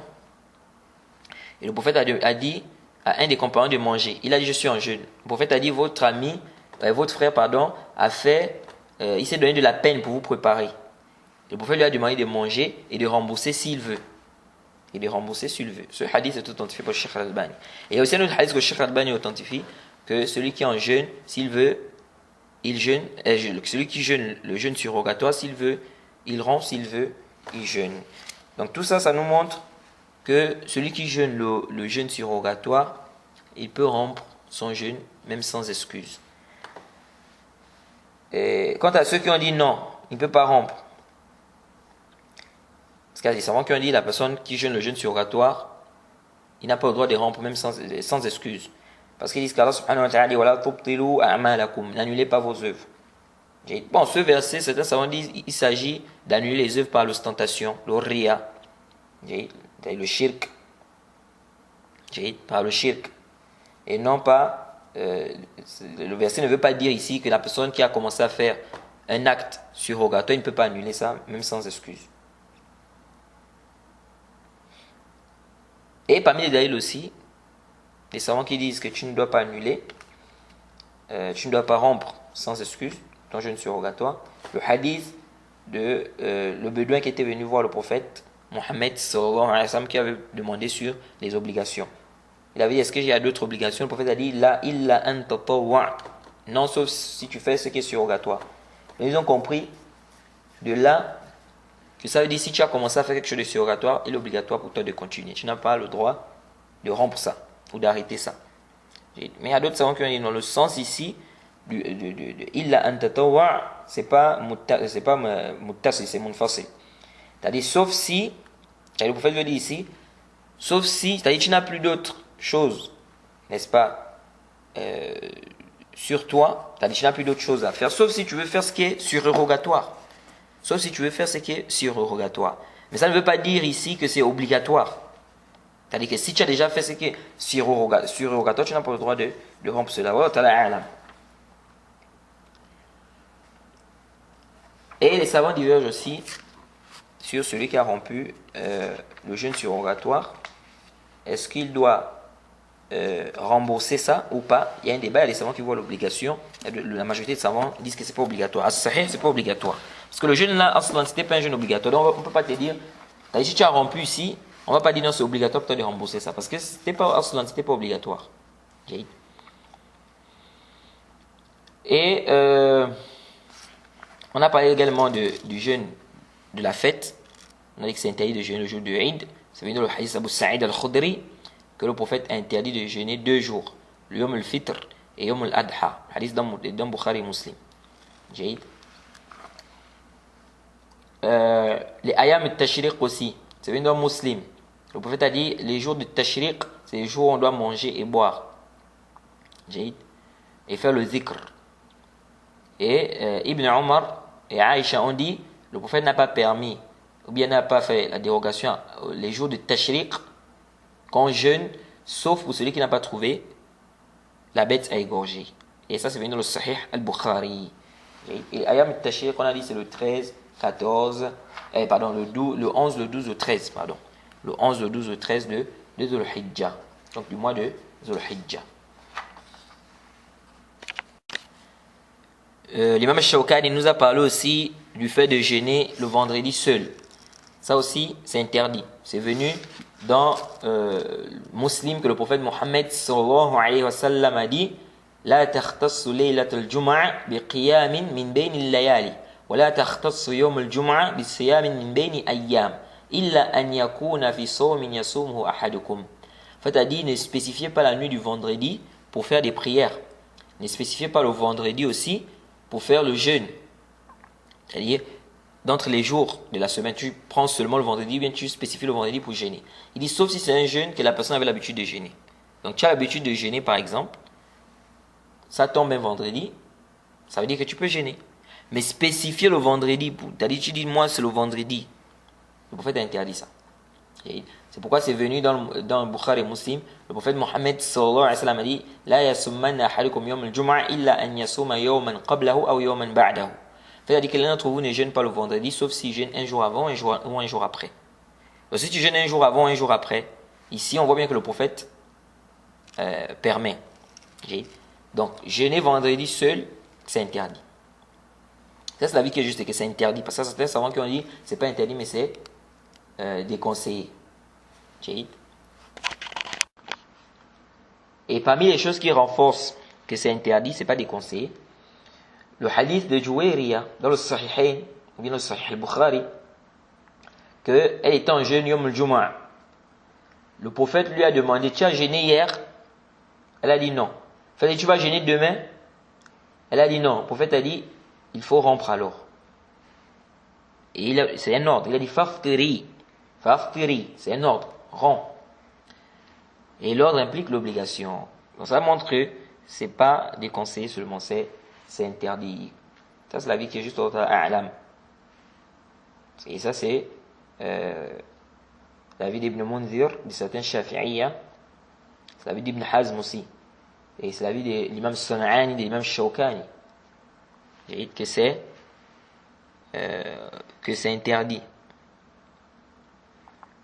de jeûner de spécifier, c'est-à-dire jeûner le vendredi seul. Mais ici là dans le Durar, l'imam Shawkani est yukra. Il a dit dans le Durar c'est déconseillé. Mais dans d'autres livres il dit que c'est interdit.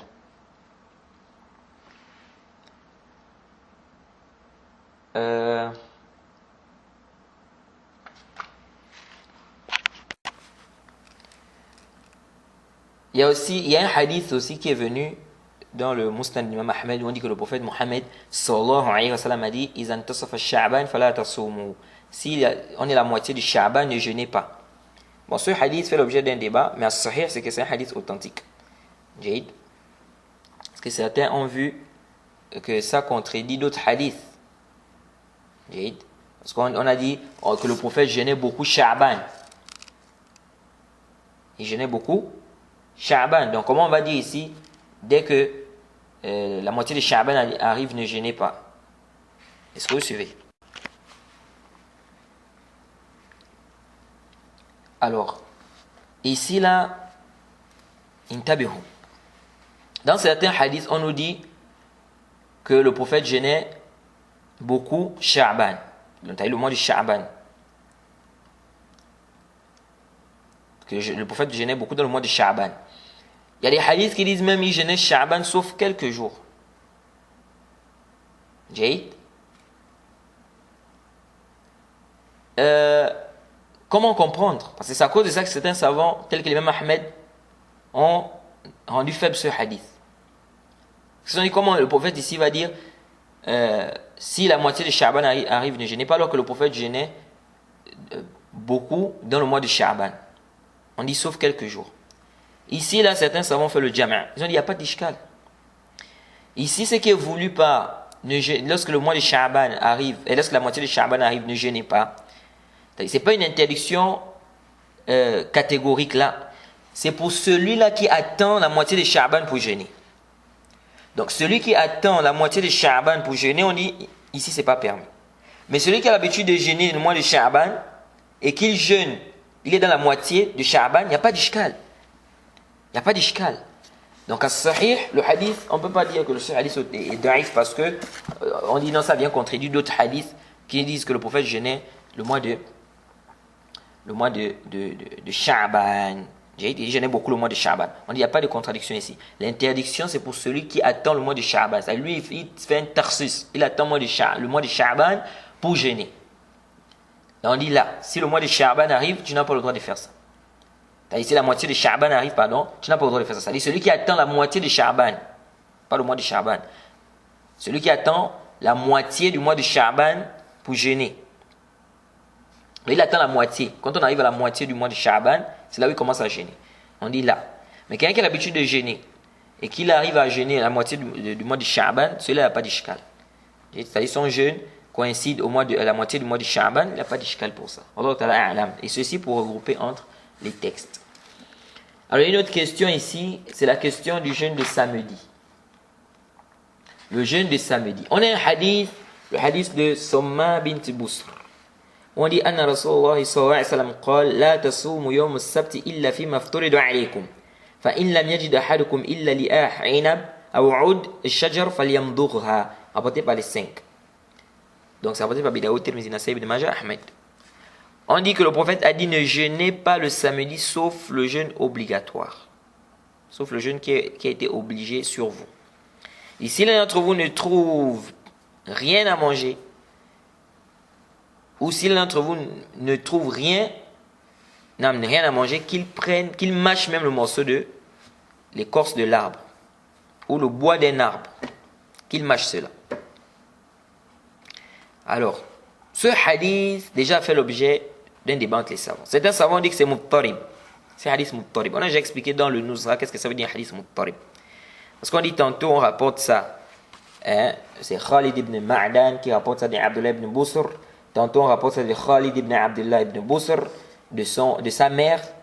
Tantôt on rapporte de Khalid ibn Ma'dan, de Abdullah ibn Busr, de sa sœur, d'après Aïcha. Tantôt ça vient de Khalid ibn Ma'dan, an Abdullah ibn Busr, de son père. Donc on ne sait pas qui rapporte, c'est la mère, c'est le frère ou c'est le père. Bon, Haza, c'est-à-dire s'argumenter de ça pour rendre ce hadith-là faible, pour dire que c'est muttarib, ce n'est pas sahih. Ce hadith n'est pas muttarib. As-sahih, le hadith est authentique. Parce que déjà, ça c'est la famille Busr. C'est la famille Busr. Donc, Busr, c'est un compagnon du prophète Mohammed sallallahu alayhi wa sallam. Donc si, c'est-à-dire qu'on dise que ça c'est rapporté de son père, ou qu'on dise que c'est sa mère, ou c'est son frère, où est le problème? Si tous ce sont des compagnons, où est l'ishkal? Il n'y a pas d'ishkal. Donc pourquoi on va dire que c'est daif? À cause de ça. En plus de ça, pour que le hadith soit muttarib, il faut que toutes les chaînes de transmission soient authentiques. C'est-à-dire, toutes les chaînes de transmission sont au même niveau en fait. Et on a déjà expliqué ça. Et on ne peut pas faire un jama'. C'est là où on dit que le hadith est muttarib. Mais sans on ne peut pas dire que c'est muttarib. Donc, il y a des savants qui ont détaillé que la version qui est authentique, c'est la version de Abdullah ibn Busr. Et que c'est la version qui a été rapportée par les rapporteurs dits de confiance, c'est la majorité des rapporteurs. Et que les autres versions sont faibles. Donc on ne peut pas ici dire, tantôt on rapporte ça d'Abdullah ibn Busr, qui rapporte de son père, tantôt on dit que c'est sa sœur, tantôt on dit que c'est sa mère. On ne peut pas ici rendre la version qui est authentique faible à cause des versions qui sont faibles. On ne peut pas rendre la version qui est authentique faible à cause des versions qui sont faibles. Et le Cheikh Al-Albani, il a fait un bon tafsil concernant ce hadith. Il a vraiment détaillé, il a refuté avec des arguments forts. Il a refuté ceux-là qui ont dit que ce hadith est muttarib. Et la parole du Cheikh Al-Albani, c'est sahih. Le hadith n'est pas muttarib. Donc celui qui veut plus de détails, il peut repartir au tafsilat de Cheikh Al-Albani. Et même si, à supposer même que ce hadith a été muttarib, on a une version qui est dans le Musnad d'Imam Ahmed qui est Hassan. Jade. On a une version qui est venue dans le Musnad de Ahmed qui est Hassan. Jade. Donc, ce hadith n'est pas muttarib. Ça veut dire que même si on a, c'est-à-dire à supposer qu'on a enlevé la version de la version c'est-à-dire la version d'Abi Daoud, Tirmidhi, Nasai, Ibn Majah. Même si on disait non, c'est muttarib. Mais la version qui est venue dans le Musnad d'Imam Ahmed, c'est Hassan. Jade. Celui qui veut plus de détails concernant l'authenticité du hadith, il peut repartir au Irwa du Sheikh Al-Albani au numéro 960. Donc le hadith, c'est un hadith authentique, la shakka fihi. Il n'y a pas de doute, c'est un hadith authentique. Certains ont dit que ce hadith a été abrogé, mais ça, c'est pas sahih. Là, il n'y a pas de dalil qui montre que ce hadith est abrogé. Quel est le jugement du jeûne de samedi? Jeûner le samedi. Jeûne surrogatoire. Alors, les savants débattent. La majorité des savants te disent c'est permis de jeûner samedi si tu jeûnes un jour avant ou un jour après. Cheikh Al-Albani, il dit c'est interdit de jeûner le jeûne de samedi. Tu ne peux jeûner samedi que si c'est un jeûne obligatoire, comme le jeûne du mois de Ramadan, ou bien le jeûne du kafara, de l'expiation, ou bien le jeûne du nazar, du vœu. Mais le jeûne surrogatoire, il est interdit pour toi de jeûner le jeûne de samedi. Même si tu jeûnes un jour avant ou un jour après, c'est interdit de jeûner samedi. Et l'avis du Cheikh Al-Albani, c'est un avis qui est fort. Parce que Cheikh Al-Albani dit quoi? Il dit le hadith c'est clair. Le prophète a dit ne jeûnez pas le samedi sauf le jeûne obligatoire, sauf le jeûne qui est obligatoire sur vous, ou qu'on vous a obligé, ou bien qui vous a été obligé. Le prophète a dit ne jeûnez pas le jeûne du samedi sauf le jeûne qui vous a été obligé. Est-ce que le jeûne que tu es en train de jeûner, c'est un jeûne obligatoire? Non. Donc pourquoi tu jeûnes ça samedi? Et non, mais j'ai jeûné un jour avant. Mais le prophète a dit, le prophète n'a accepté dans le hadith que le jeûne obligatoire. Toi tu dis, même si tu jeûnes un jour avant, un jour après, un jour avant ou bien un jour après, c'est permis. Où le dalil de ça? Si c'était ça, le prophète devait dire ne jeûnez pas le samedi, sauf quelqu'un qui jeûne un jour avant ou un jour après, comme il a dit pour le vendredi. Donc quand il dit sauf le jeûne obligatoire, ou ce qui est obligatoire, ça montre que le seul jeûne que tu peux jeûner le samedi, c'est un jeûne obligatoire. Jeûne surrogatoire, tu n'as pas le droit de jeûner ça samedi. Que tu jeûnes un jour avant ou un jour après. Et l'avis du Cheikh Al-Albani, c'est un avis qui est fort. Ceux qui ont dit tu peux jeûner samedi si tu jeûnes un jour avant ou un jour après, c'est quoi le dalil? Déjà, ils ont pris le hadith de Salama. On dit que le prophète jeûnait le samedi et le dimanche. Et qu'il voulait contredire les chrétiens. Et il voulait contredire les associateurs. Mais ce hadith, c'est un hadith qui est daïf. Le hadith qui dit que le prophète jeûnait le samedi et le dimanche, n'est-ce pas, pour contredire les juifs et les chrétiens, jeûnaient beaucoup le samedi et dimanche. C'est un hadith qui est daïf, la sih ou la yathbout. Parce qu'il y a un rapporteur à l'intérieur qui est inconnu. Naam, le Cheikh Al-Albani avait d'abord authentifié ce hadith, mais après, il a rendu ça faible. Parce qu'il a vu qu'il y a un rapporteur à l'intérieur qui est inconnu. Jade, Mohamed ibn Omar. C'est un rapporteur qui est inconnu. On l'a cité dans Jarh wa Ta'ril, mais il n'y a pas de Jarh, il n'y a pas de Ta'ril sur lui. Donc il est inconnu. Donc c'est un hadith qui est daïf. Donc le hadith qui dit que le prophète jeûnait samedi et dimanche, c'est un hadith qui est daïf, la sih wa la yathbout. Parmi les dalils des savants qui ont dit on peut jeûner un jour avant, un jour après, le hadith du Jumu'ah, Yom al-Jumu'ah, qu'on a vu. Le fait d'aller ne pas jeûner le vendredi, ne pas spécifier le vendredi, il a dit sauf si la personne jeûne un jour avant, un jour après. Alors si tu jeûnes un jour après, c'est quel jour? C'est samedi. Et donc ça montre que c'est permis de jeûner le samedi si tu jeûnes un jour avant, un jour après. Parmi les dalils aussi, le hadith de Jouayriya qu'on a cité. Elle était en jeûne le vendredi, le prophète a dit tu as jeûné hier? Elle a dit non. Le prophète a dit tu vas jeûner demain? Elle a dit non. Le prophète a dit de rompre. Donc quand le prophète lui a dit tu vas jeûner demain, demain c'est quel jour? C'est samedi parce qu'elle était en jeûne, c'était vendredi. Donc ça montre que c'est permis de jeûner samedi si tu jeûnes un jour avant ou un jour après. Alors, ici, l'avis que nous trouvons juste au l'autre a'lam, c'est que tu ne jeûnes pas le samedi. Sauf si c'est un jeûne obligatoire. En dehors du jeûne obligatoire, tu ne jeûnes pas samedi. Donc il n'y a même pas dit non, tu vas jeûner un jour avant, un jour après. Là, parce que le hadith est clair. Le prophète a dit ne jeûnez pas le samedi sauf le jeûne obligatoire. Sauf le jeûne qui vous est. Il l'a fait maftoul alaykum. Sauf un jeûne qui vous a été obligé, c'est-à-dire un jeûne obligatoire. Donc le seul jeûne qu'on a accepté, c'est le jeûne obligatoire. Ça c'est as-sahih. Jaïd. Quant au hadith, où on peut voir la permission, comme le hadith concernant le jeûne du vendredi, ou le hadith de Juwayriya, ici on dit c'est un texte qui nous montre la permission. Et nous disons, lorsqu'il y a une contradiction entre ce qui interdit et ce qui permet, on doit faire précéder ce qui interdit.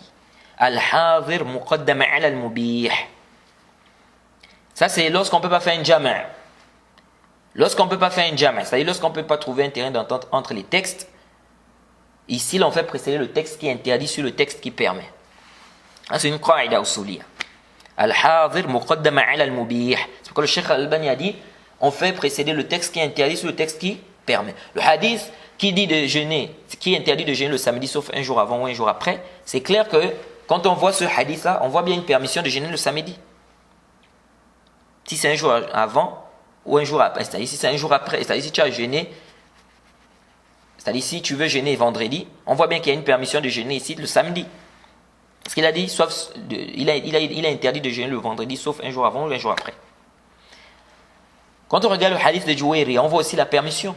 Parce qu'il lui a demandé, tu as jeûné hier, c'était jeudi. Elle a dit non. Et tu vas jeûner demain. Donc demain la séquence, c'est samedi. Parce qu'elle était en train de jeûner le vendredi.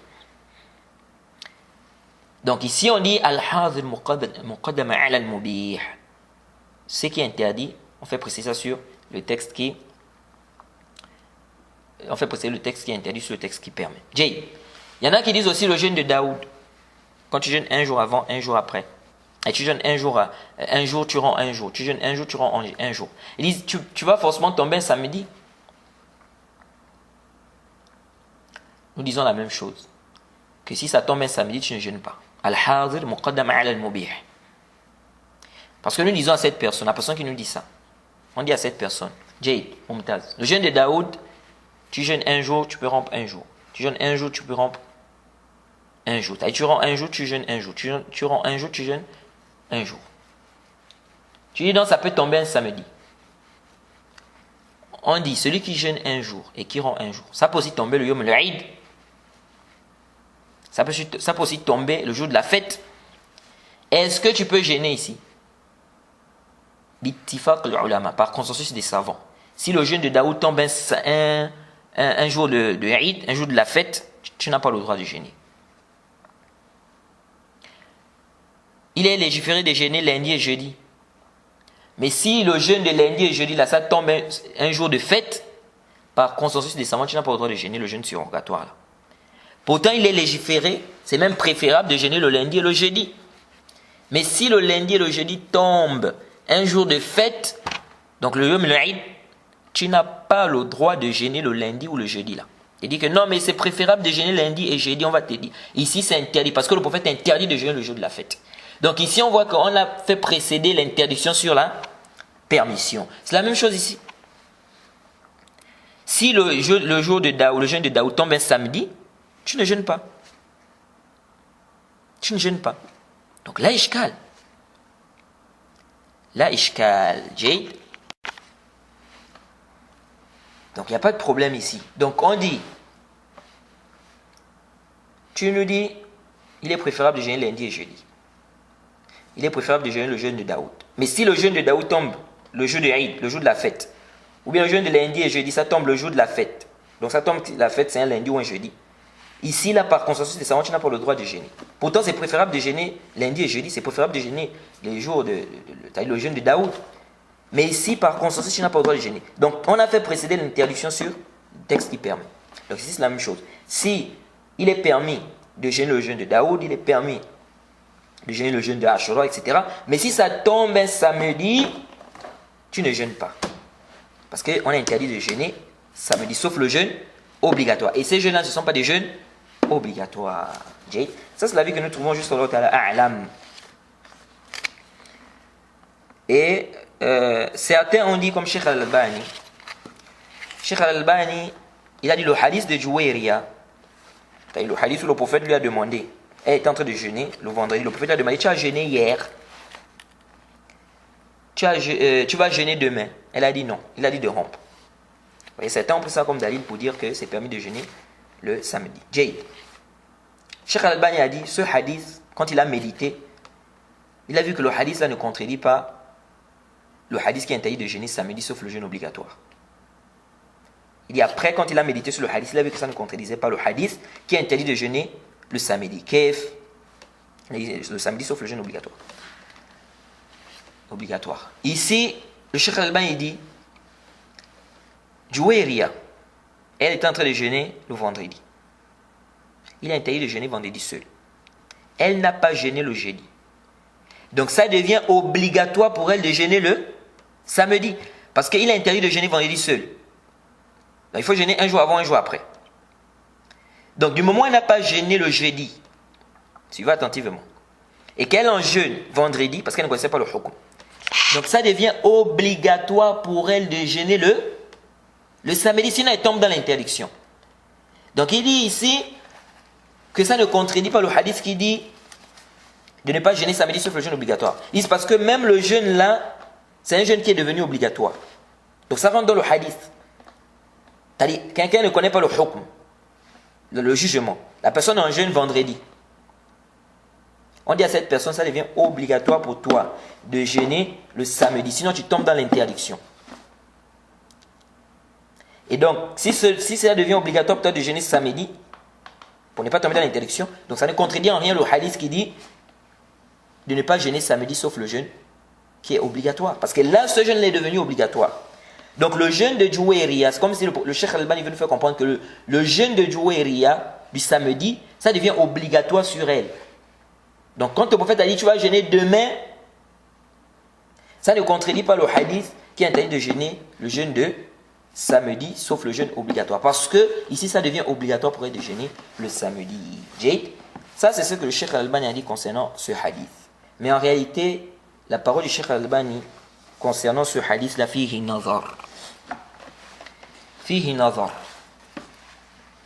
C'est pourquoi nous disons, nous restons sur la qaïda que al-hazir muqaddama ala al-mubih. On fait précéder le texte qui est interdit sur le texte qui permet. Parce qu'ici, il y a une difficulté de faire le jama'. Parce qu'il y a certains qui disent non, on peut faire le jama'. Non, on ne peut pas faire le jama'. Le jama', c'est quoi? C'est de dire que tu peux jeûner un jour avant ou un jour après. Nous disons non. Parce que le hadith a dit illa fi mafturidun alaykum. C'est-à-dire, quand toi tu dis tu peux jeûner un jour avant ou un jour après, ça contredit l'istisna, l'exception qui a été faite dans le hadith. Donc ici, tu n'es pas en train de faire un jam', tu vas annuler l'exception du hadith. C'est-à-dire, quand tu dis on peut jeûner un jour avant ou un jour après, tu es en train d'annuler l'exception qui a été faite dans le hadith. Parce que le prophète a dit sauf le jeûne obligatoire. Donc quand tu dis on peut jeûner un jour avant ou un jour après, l'exception là n'a plus son sens. Parce que si vraiment on pouvait jeûner un jour avant ou un jour après, le prophète devait dire ne jeûnez pas le samedi sauf si quelqu'un jeûne un jour avant ou un jour après, comme il a dit pour le vendredi. Mais pourquoi pour le samedi il a dit sauf le jeûne obligatoire. Ça veut dire que le seul jeûne que le prophète a accepté, c'est le jeûne obligatoire. Jade. Donc nous disons la réponse du Cheikh Al-Albani fihi nazar. Kif.